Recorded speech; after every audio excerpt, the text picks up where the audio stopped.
నమస్తే అండి అందరికీ. నేను మీ Madhavi Krishna. Welcome to my channel Madhavi Krishna's Telugu కథలు, తెలుగు స్టోరీస్. హృదయం ఊగిసలాడే 51వ భాగం. కిరీటి అదే పనిగా గెస్ట్ల వెనుకగా చూస్తూ ఉండడంతో జనార్దన్ అతని భుజం మీద చేతిని వేశాడు. ఎవరి గురించైనా ఎదురు చూస్తున్నావా అడిగాడు కొడుకుని. అర్ణవ్ ఇంకా రాలేదు డాడ్. గొంతులో టెన్షన్ బయటపడకుండా జాగ్రత్త పడుతూ అన్నాడు యథాలాపంగా కిరీటి. నర్మదా కావేరి మొహమొహాలు చూసుకున్నారు. ఇక్కడ లేడా? చుట్టూ చూస్తూ కంగారుగా అడిగింది సునీత. కావేరి స్టేజ్ మీద నుంచి చుట్టూ చూసింది. అప్పుడే లోపలికి ఎంటర్ అవుతూ కనిపించాడు అర్ణవ్. అదిగో వస్తున్నాడు. ఎక్సైట్మెంట్ని దాచుకోవడానికి ప్రయత్నిస్తూ నర్మదకి చూపించింది అతన్ని. అతను కొద్దిగా ముందుకు వచ్చి స్టేజ్కి ఒక పక్కగా నిలబడ్డాడు. అతను తమ దగ్గరికి రాడని అర్థమైపోయింది నర్మదకి. కావేరి వైపు అర్థవంతంగా చూసింది. ఆమె చిన్నగా తల ఊపి మెల్లగా స్టేజ్ దిగి అర్ణవ్ వైపు నడిచింది. ఇక్కడికెందుకొచ్చావు? అసహనంగా అడిగాడతను. వచ్చిన అతిథులలో కొంతమంది తమ వైపే చూస్తూ ఉండడంతో అక్క పంపింది, తమరు ఒంటరిగా ఫ్యామిలీకి దూరంగా నిలబడ్డారని. కోపాన్ని దాచుకోవడానికి ఏమాత్రం ట్రై చేయకుండా చెప్పింది. సాహిల్తో అర్ణవ్ వాగిన వాగుడు ఆమె ఇంకా మర్చిపోలేదు. తానేదో ఫుల్ బాటిల్ లాగానో లేక టెన్నిస్ బాల్ లాగానో మారిపోయినట్టు సాహిల్ అర్ణవ్ ఎలా ఆడుకున్నారో తలుచుకునే కొద్దీ ఆమెకి కోపం నశాలానికి అంటింది. ముఖ్యంగా అర్ణవ్ తన చెంపల మీద తన ఊపిరితో తాకినప్పుడు అంత ఓపెన్గా అందరి మధ్య తనలో కోరికని నిద్రలేపుతుంటే కోపం, ఎంబరాస్మెంట్, ఎక్సైట్మెంట్ కలగలిపి తనని ఉక్కిరిబిక్కిరి చేసి కన్ఫ్యూజన్లో పడేశాయి. నీకు ఆ రైట్ ఎవరిచ్చారు? పెదవులు బిగించి కోపంగా అడిగింది గొంతు తక్కించి అర్ణవ్ని. ఆమె చూపులు అక్క కాబోయే బావగారి మీద ఉన్నాయి. కానీ మనసు మాత్రం అర్ణవ్ మీద ఉంది. అతను ఆమెకి కొద్దిగా దగ్గరగా జరిగి ఆమె చేతిని తన చేతుల్లోకి తీసుకున్నాడు. ఆమె చివుక్కున తిరిగింది అతని వైపు. రిలాక్స్, మనం నటిస్తున్నాం ఇక్కడ. Boy friend remember? కొద్దిగా కిందకి వంగి ఆమె చెవిలో కఠినంగా అన్నాడు అర్ణవ్. ఆమె తన చేతిని విడిపించుకోవడానికి ట్రై చేసింది. అతను బిగించి పట్టుకుని ఆమెని తన దగ్గరికి లాక్కున్నాడు. అంత కోపమైతే ఎలా బేబీ? టైంకి వచ్చేసా కదా. నీ అలక ఇంత పబ్లిక్గా తీర్చడం కష్టం. కొద్దిగా గొంతు పెంచి అన్నాడు.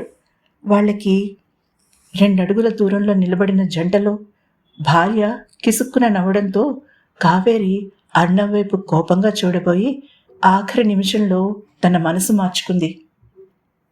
పెదవుల మీదకి తీయని నవ్వును అరువు తెచ్చుకుంది. మరి త్వరగా వస్తానని ఇంత లేటుగా వస్తే కోపం రాదా? గారంగా అంటూ అతని నడుము చుట్టూ తన ఎడమ చేతిని చుట్టి కుడి చేతిని అతని గుండెల మీద వేసి అతని కళ్ళలోకి చూసింది. షాక్ తగిలిన ఫీలింగ్ కలిగింది అర్ణవ్కి. ఆమె అలా ప్రేమగా తన కళ్ళలోకి చూస్తూ ఉంటే అందమైన కలువురేకుల్లాంటి ఆ కళ్ళలో తనని తాను పోగొట్టుకున్నాడు అర్ణవ్. అది నటన అని తెలిసినా తనని తాను అదుపు చేసుకోలేకపోయాడు. మెత్తని ఆమె శరీరం తనని లతలా అల్లుకుంటుంటే ఆమెని అలానే తన చేతుల్లోకి ఎత్తుకుని దూరంగా తీసుకుపోయి తన సొంతం చేసుకోవాలని అనిపించింది.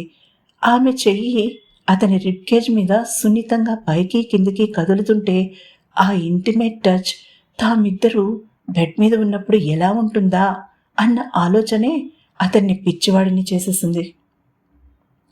ఏళ్ల తరబడి తన మనసు శరీరాల మీద అతను సాధించిన కంట్రోల్ మాత్రమే ఆ క్షణంలో కావేరిని రక్షించిందని చెప్పాలి.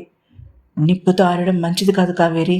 ఆమె నడుము చుట్టూ చేతిని వేసి బిగించి పట్టుకుని తనకి దగ్గరగా లాక్కుని చెవిలో కఠినంగా అన్నాడు. ఆమె మీద తనకి అంత అదుపు చేసుకోలేని కోరిక కలిగినందుకు విపరీతమైన కోపం వచ్చింది తన మీద తనకే. అర్ణవ్కి కోరిక కన్నా కోపం బెటర్ అనిపించింది అతనికి. అందుకే అది దాచుకునే ప్రయత్నం చెయ్యలేదు అతను. స్టార్ట్ చేసింది నువ్వు. ఆ సాహిల్ గాడి దగ్గర పిచ్చి పిచ్చిగా వాగావు. మొహం మీద నవ్వు చెరిగిపోకుండా అంది కావేరి. గొప్ప నటివే నువ్వు అన్నాడు నవ్వడానికి ట్రై చేస్తూ. థ్యాంక్ యూ, కానీ నీకన్నా కాదులే అంటూనే తన హీల్తో అతని పాదాన్ని గట్టిగా తొక్కింది. నొప్పి కనిపించకుండా అరుపుని మూలుగుగా మార్చేసి నవ్వుతూ ఉండడానికి ట్రై చేశాడు అతను. రాక్షసి, నీ పని చెప్తానుండు అంటూ ఆమె సున్నితమైన ప్రదేశంలో గిచ్చాడు. ఔచ్ అంటూ తన నడుము బలంగా రుద్దుకునే అవకాశం లేక అతనికి మరింత దగ్గరగా జరిగి తన చేతిని అతని షర్ట్ చుట్టూ బిగించింది. ఇంకాసేపు ఉంటే అక్కడ ఏం జరిగి ఉండేదో తెలియదు గాని కిరీటి వాళ్ళిద్దరికీ సైగ చేసి అటు రమ్మనడంతో ఇద్దరూ దూరం జరిగారు. ఇద్దరూ ఒకరినొకరు నమిలి మింగేసేలా చూసుకున్నారు. అక్కడ ఉన్నవాళ్ళకి వాళ్ళు ఆ మాత్రం దూరం కూడా భరించలేక విరహంతో చూసుకుంటున్నారనిపించింది. అలానే కోపంతో రగిలిపోతూ ఇద్దరు స్టేజ్ వైపు నడిచారు. కిరీటి నర్మదలు ఉంగరాలు మార్చుకున్నారు. సరిగ్గా 15 రోజుల్లో పెళ్లి డేట్ని అనౌన్స్ చేశారు. డిన్నర్ పూర్తయి అందరూ ఎంగేజ్డ్ కపుల్ని మరొకసారి కంగ్రాచులేట్ చేసి ఒక్కొక్కరుగా అక్కడ నుంచి వెళ్లేసరికి అర్ధరాత్రి కావస్తూ ఉంది. ఈ రాత్రికి రెస్ట్ తీసుకోండి, అందరూ మార్నింగ్ లేచాక మాట్లాడుకుందాం సునీత ఆర్డర్ వేసింది. మామ్, నేను అన్నయ్యతో రూమ్ షేర్ చేసుకుంటా. మాట్లాడి చాలా కాలమైంది. తల్లిని వెనుక నుంచి పట్టుకుని ఆమె భుజం మీద గెడ్డమానించి గారంగా అన్నాడు అర్ణవ్.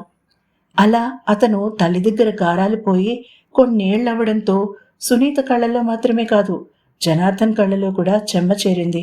కిరీటి మాత్రం ఇబ్బందిగా కదిలాడు. కిరీటికి ఏమైనా సీక్రెట్ మీటింగ్స్ ఉన్నాయా?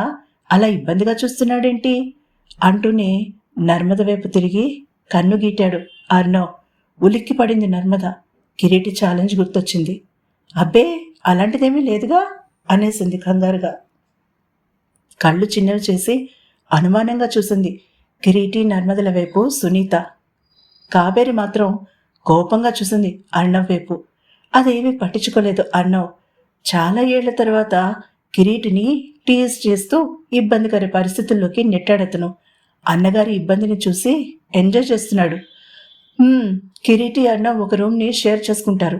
కావేరి, అక్క మీద ఒక కన్నేసుంచు.